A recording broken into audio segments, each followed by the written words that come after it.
हजरत मोहम्मद बिन अबू बकर रदी अल्लाह ताला अन्हु फरमाते हैं, इसको साहिब सुबुल हुदा व रिशाद इमाम यूसुफ सालेही ने नकल फरमाया।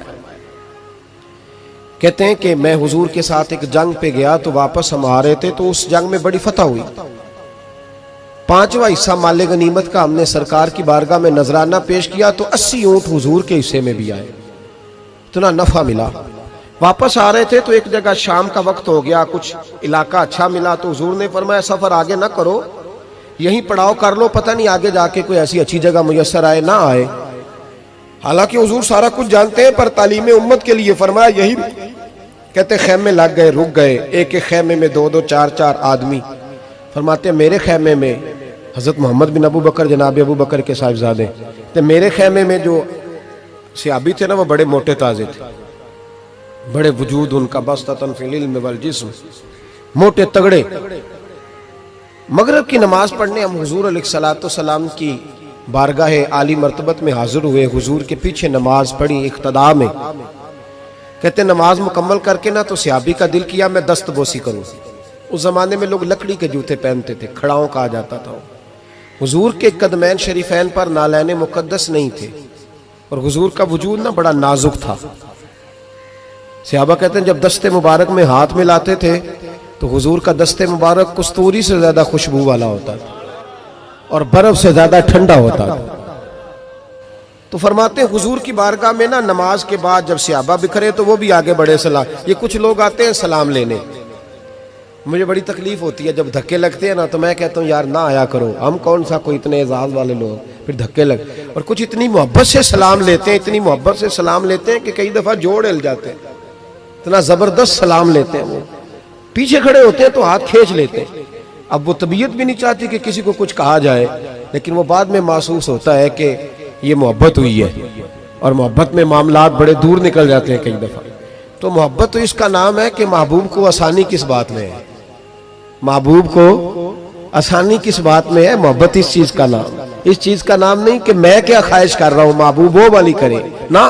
वो राजी किस बात में है, मैं गुड्डी ते हथ डोर सज्जन दे, वो जिंज रखे उंज रहना है। वाजिब नहीं जे विच शरीयत मंदा खसम नु कहना। बात तो यह है कि उसको आसानी किस बात में, आमदाम बरसरे मतलब। उस सलाम लेने के लिए जब आगे बढ़े ना तो जोश में दौड़ के आगे बढ़े। हुजूर के दस्ते मुबारक को चूमा, लकड़ी के जूते पहने थे, हुजूर के कदम मुबारक पे जूता नहीं था। उन्होंने अपने पैर से हुजूर का पैर दबा दिया। तो जो है मेरी बात पर, ये बाटा के जूते पहनने वाला जब किसी का पैर दबाता है ना और बंदा भी तगड़ा हो तो एक दफा समझ आती है कि किसी ने पैर दबाया है। तो महबूब के दस्ते मुबारक में छड़ी रहती थी, सुन्नत मुबारक है छड़ी रखना, आसाम मुबारक। जब उस सहाबी ने पैर दबाया ना तो नबी पाक अब वो छोड़ भी नहीं रहे, देर हो गई, पैर पे पैर रख के खड़े। तो तकलीफ महसूस की सरकार ने, तो छड़ी पेट में चुभई, फरमाया यार मेरा पैर तो छोड़ दे। अब वो पीछे हटे तो बड़े परेशान हुए कि ये मुझसे क्या हो गया, कांपने लगे, रोने लगे। हुजूर ने फरमाया कोई बात नहीं जाओ। सहाबा ने भी जरा घूर के देखा, महबूब नीचे बैठ गए, अपना कदम मुबारक दबाया। हजरत मोहम्मद बिन अबू बकर कहते हैं अपने खेमे में हम लोग चले गए। इशा की नमाज भी हुजूर के पीछे पड़ी, पर वो सहाबी सारी रात सो नहीं सके। यार ये मुझसे क्या हो गया, गिरा जोन की निगाह से वो संभल नहीं सकता, मैंने हुजूर को तकलीफ दी, महबूब को तकलीफ दी। कहते वो तड़पने लगे, रोने लगे।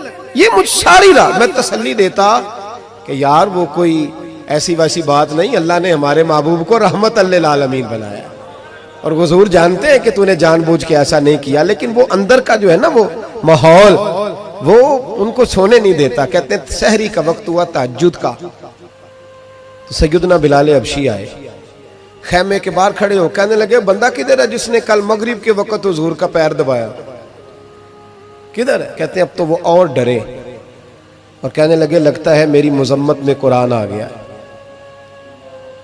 महबूब की गैर इरादी बेअदबी भी अल्लाह को पसंद नहीं।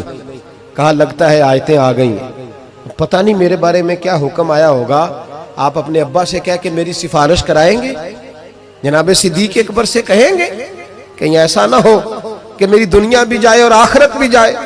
कहते तड़पते सिसकते दरे रसूल पे पहुंचे, सहरी का वक्त, हुजूर तशरीफ फरमा है। कहते अब मैं और वो मुंतजिर थे कि कोई ऐसा हुक्म आएगा पता नहीं क्या बनेगा और उस हुक्म के मामले में फिर कहां तक बात जाएगी। कुर्बान जाए, जब हुजूर के सामने खड़े हुए तो सारा कुछ जानने वाले महबूब ने अपनी उम्मत की तालीम के लिए फरमाया, भाई इशा के बाद ही तुझे बुलाने का इरादा हुआ था, फिर ख्याल आया कि तू कहीं सोया होगा, शहरी में लोग उठ जाते हैं तहज्जुद के लिए, इसलिए तुझे बुलाया है। फरमाते हैं अब इंतजार था कि वो बड़ी बात आए, डर रहे थे, लेकिन कुर्बान जाए नबी पाक ने पैर दबाने का जिक्र ही नहीं फरमाया। हुजूर फरमाने लगे बुलाया इसलिए है कि कल शाम मैंने तेरे पेट में छड़ी चबो दी थी, तुझे तकलीफ हुई होगी तो अल्लाह की रिजा के लिए माफ नहीं कर देता। जनाब मोहम्मद बिन अबू बकर कहते हैं पहले तो वो अकेला रोता था, अब हम सब ने रोना शुरू कर दिया। हुजूर आप क्या फरमाने? कहने लगे नहीं यार, बेचारे का पेट बड़ा है, मैंने छड़ी चबो दी, उसको तकलीफ हुई होगी। और क्या लफ्ज है हदीस में, महबूब फरमाने लगे मैं सारी रात सो नहीं सका, इसका वो दर्द। ओ भाई तू अपने अब्बा को सख्त बात कह के आके बेड पे आराम से सो जाता है, तू अपनी अम्मा को सख्त जुमला कह के वो तड़पती रहती है, उसे वो सारी रातें याद आती हैं जो उसने बेटे के लिए बेदार रह के गुजारी होती है। तू एक फिक्रा कह के तू सोचता ही नहीं, कहने वाले तो कह ही देते हैं, ये सुनने वाले हैं जो कमाल करते हैं, तूने ख्याल ही नहीं किया। महबूब फरमाने लगे सो नहीं पाया, चल अल्लाह की रिजा के लिए माफ कर दे।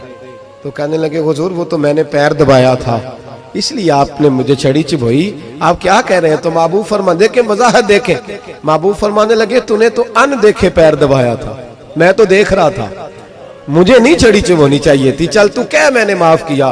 तो अर्ज करने लगे हुजूर जिस तरह आप राजी है मैं भी उसी तरह ही राजी हूँ। महबूब फरमाने लगे तू तो राजी है पर मैं नहीं अभी राजी। हुजूर आप कैसे राजी होते हैं? फरमाया जी 80 ऊंट मेरे हिस्से में आए हैं, अगर तू सारे तोहफे में कबूल करे तो मैं राजी हो जाऊंगा, तोहफे में रख ले सारे। कौन देता है देने को, फाजिल बरेलवी का अंदाज में जरा देखिए, कौन देता है देने को, इसका पंजाबी तर्जुमा है कि कौन देता है, देना वास्ते जिगरा चाहिए, कौन देता है देने को, मुंह चाहिए, देने वाला है सच्चा हमारा।